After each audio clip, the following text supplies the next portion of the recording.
Hello students, how are you. तो आज हम लोग जानेंगे, क्या कभी सोचा है कि फिज़िक्स इतनी डिफ़िकल्ट क्यों लगती है। तो बेटा, फिज़िक्स डिफ़िकल्ट नहीं होती है अगर आप फिज़िक्स की लैंग्वेज को सीख जाएंगे। फिज़िक्स बेसिकली क्या है? फिज़िक्स एक स्टोरी है और मैथमेटिक्स उसकी लैंग्वेज है।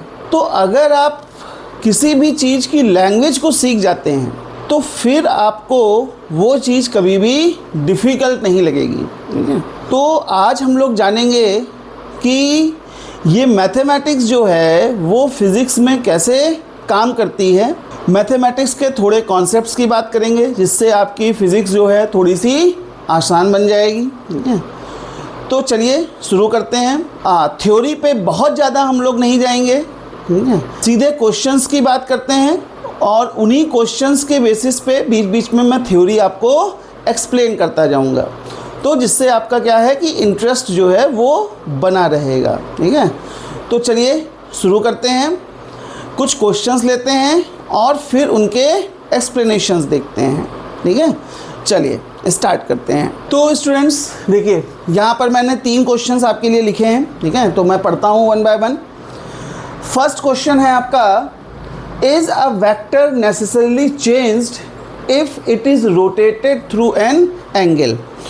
तो सबसे पहले हम लोग बात कर लेते हैं कि वेक्टर क्वांटिटीज़ क्या होती हैं। ठीक है, आपको पता है, आप पहले भी पढ़ चुके हैं। ठीक है, 10th में आपने पढ़ा होगा। There are 2 types of physical quantities। 2 तरह की फिजिकल क्वांटिटीज़ होती हैं।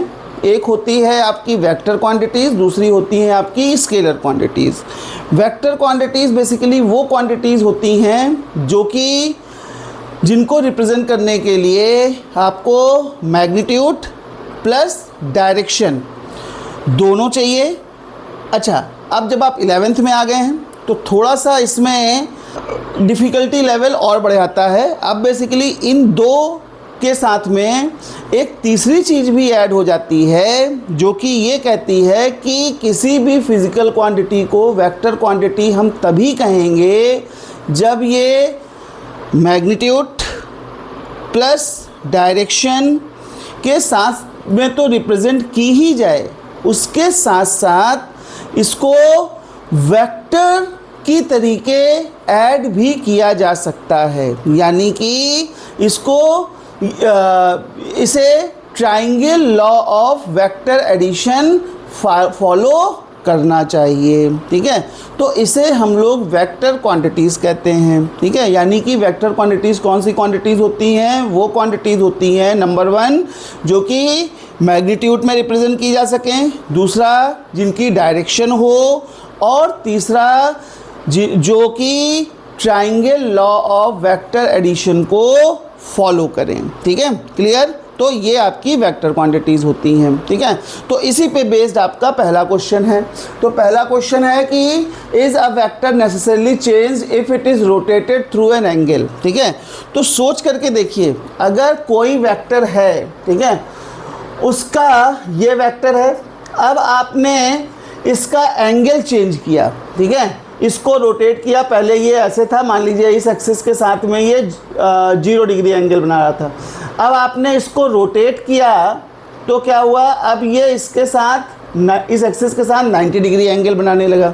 तो जब ये इसके साथ 90 डिग्री एंगल बना रहा है तो क्या हो जाएगा, इसकी डायरेक्शन चेंज हुई। पहले इसकी डायरेक्शन इधर की तरफ थी, ईस्ट की तरफ थी, अब इसकी डायरेक्शन किधर हो गई, साउथ की तरफ हो गई। तो अगर किसी वेक्टर की डायरेक्शन चेंज होगी तो नेसेसरली वो वेक्टर जो है वो आपका चेंज हो जाएगा। तो आंसर विल बी यस। ठीक है, answer will be yes. Okay, let's go to the next question.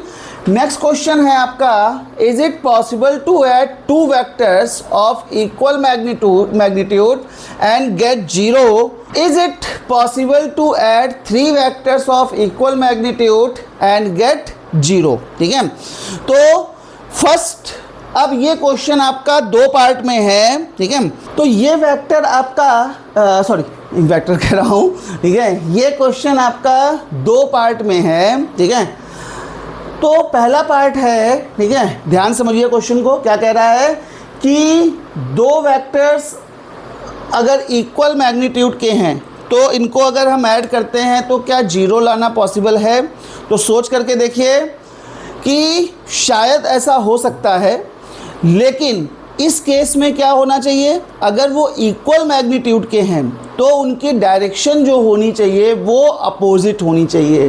तो पहले वाले का फर्स्ट पार्ट का आंसर होगा नो, ठीक है, बिकॉज इस केस में क्या होना चाहिए, if their magnitudes are equal then their direction must be opposite, direction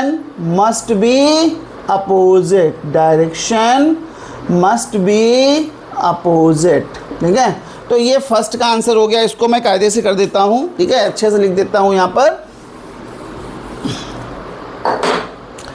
तो फर्स्ट पार्ट का आंसर हो गया आपका, ठीक है, नो, ठीक है, direction must be opposite. Second part की बात करें, ठीक है, क्या कह रहा है, is it possible to add three vectors of equal magnitude and get zero, ठीक है। तो अब सोच करके देखिए कि मान लीजिए थ्री वेक्टर्स हैं जो कि आपके क्या हैं, 120 डिग्री पर अरेंज्ड हैं, ठीक है, जो कि एक दूसरे से 120 डिग्री पर अरेंज्ड हैं। कुछ इस तरीके से हर एक वेक्टर जो है एक दूसरे के साथ 120 डिग्री का एंगल बनाता है। तो उस केस में क्या है, जब इनको हम अरेंज करेंगे, triangle law of vector addition लगाएंगे, ठीक है, दो वेक्टर्स के बीच में, तो क्या हो जाएगा आपका, they will form a closed loop. ये क्लोज्ड लूप फॉर्म करेंगे जिससे क्या हो जाएगा, इनका मैग्नीट्यूड जो हो जाएगा वो आपका जीरो हो जाएगा, ठीक है। तो आंसर में भी yes, if vectors are arranged at 120 degree, ठीक है, अगर वेक्टर्स 120 डिग्री पर अरेंज्ड हैं तो उनका मैग्नीट्यूड जो है, जो नेट रिजल्टेंट जो है वो आपका जीरो हो जाएगा, ठीक है, क्लियर। तीसरा क्वेश्चन आते हैं, does the phrase direction of zero vector has physical significance, discuss the term velocity, force et cetera, ठीक है। तो चलिए देखते हैं ये वाला क्वेश्चन। Answer is no. क्यों नो, क्यों, डायरेक्शन ऑफ जीरो वेक्टर, ठीक है। तो सिंस अब जीरो वेक्टर है तो जीरो वेक्टर का, ठीक है, अब मैग्नीट्यूड ही जीरो होगा। जब मैग्नीट्यूड ही जीरो होगा तो उसका डायरेक्शन का बहुत ज़्यादा इफेक्ट नहीं पड़ेगा, ठीक है, बहुत ज़्यादा क्या डायरेक्शन होगी ही नहीं, ठीक है। तो दैट्स वाई इसी जीरो वेक्टर को हम लोग नल वेक्टर भी कहते हैं, ठीक है। तो there is no significance of such vector, ठीक है, इस तरीके के वेक्टर का कोई सिग्निफिकेंस नहीं है, तो इस फ्रेज का भी कोई सिग्निफिकेंस नहीं बनता है, क्लियर, ठीक है। तो चलिए अब अगले क्वेश्चंस देखते हैं। तो बेटा नेक्स्ट टू क्वेश्चंस हैं आपके, ठीक है। Can you add 3 unit vectors to get a unit vector? Does your answer change if unit vectors are along the coordinate axis? Can you add 3 unit vectors to get a unit vector? ठीक है, तो let us assume that a vector is equals to I unit vector, b vector is equals to minus I unit vector, and c vector is equals to j vector. Let us add them. a vector plus b vector plus c vector, तो क्या हो जाएगा आपका, i unit vector minus i unit vector plus j unit vector, so it becomes j unit vector. So magnitude of j unit vector is 1। तो क्या है आपका answer, the first one is yes, पहले वाले पार्ट का answer है yes, ठीक है। अच्छा, अब दूसरे पार्ट में कह रहा है does your answer change if unit vectors are along the coordinate axis, कि अगर आपके जो यूनिट वेक्टर हैं वो कोऑर्डिनेट एक्सिस के अलोंग हैं तो क्या आपका आंसर चेंज होगा? तो again let's say your vectors are same. A vector along x-axis is I unit vector. B vector is along the other axis, that is minus I unit vector, or C vector is along the J vector. तो क्या हो जाएगा आपका? Again it becomes A vector plus B vector plus C vector is equals to J unit vector. तो mod of J unit vector is 1. तो again the answer will be no. The answer remains same. ठीक है, so answer remains same मतलब कोई भी change नहीं होगा. Clear? इतनी बात समझ में आई. नेक्स्ट पार्ट करते हैं. Can we have physical quantities having magnitude and direction which are not vectors. तो बेटा देखो, अब क्वेश्चन क्या है? क्वेश्चन ये कह रहा है कि क्या कोई ऐसी फिजिकल क्वांटिटी है जिसमें मैग्नीट्यूड और डायरेक्शन तो हो, ठीक है, बट वेक्टर ना हो. तो जरा सोच करके देखो ऐसी कौन सी क्वांटिटी हो सकती है, ठीक है, जिसमें मैग्नीट्यूड भी हो, डायरेक्शन भी हो, बट स्टिल हम उसको वेक्टर क्वांटिटी नहीं कहते हैं. ठीक है, तो क्या होगा हमारा? तो अगर हम सोचें, ठीक है, तो हमें एक ऐसी क्वांटिटी समझ में आती है जिसको हम लोग कहते हैं electric current. It has magnitude होता है, ठीक है. It has direction, it flows from positive to negative terminal.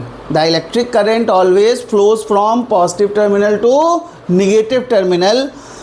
But it does not follow. अभी आप 12th में पढ़ेंगे कि इसका हम लोग एडिशन कैसे करते हैं, या कुछ लोग 10th में हो सकता है पढ़ के आए भी होंगे. तो ये देखते हैं, ठीक है, कि ये आपका वेक्टर लॉ ऑफ एडिशन यानी कि जो ट्राइंगल लॉ ऑफ एडिशन है उसको फॉलो नहीं करता है. तो जब ये इसको फॉलो नहीं करेगा तो क्या होगा? हम इसको वेक्टर क्वांटिटी नहीं कहेंगे. ठीक है, बात समझ में आया? मैंने आपको बताया था कि वेक्टर क्वांटिटी होने के लिए 3 कंडीशंस हैं और तीनों कंडीशंस फॉलो होनी चाहिए.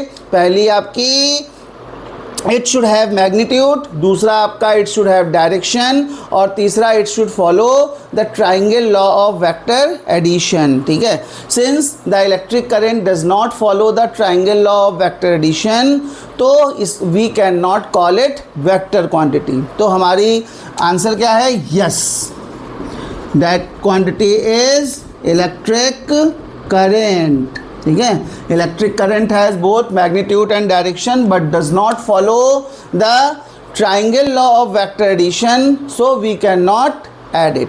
ओके, तो बच्चों ये हम लोगों ने कुछ क्वेश्चंस किए थे, करीब आपके 5 क्वेश्चंस मैंने अभी कराए हैं आपको. ठीक है, अब बाकी क्वेश्चंस जो है वो हम लोग नेक्स्ट पार्ट में इसके करेंगे. टिल देन आप इन क्वेश्चंस की अच्छे से प्रैक्टिस करते रहिए. अगर आपको लेक्चर्स पसंद आ रहे हैं तो लाइक कर दीजिए, सब्सक्राइब करिए, अपने दोस्तों के साथ शेयर करिए. ठीक है, मिलते हैं नेक्स्ट क्लास में. Till then bye bye. Like, comment, and subscribe.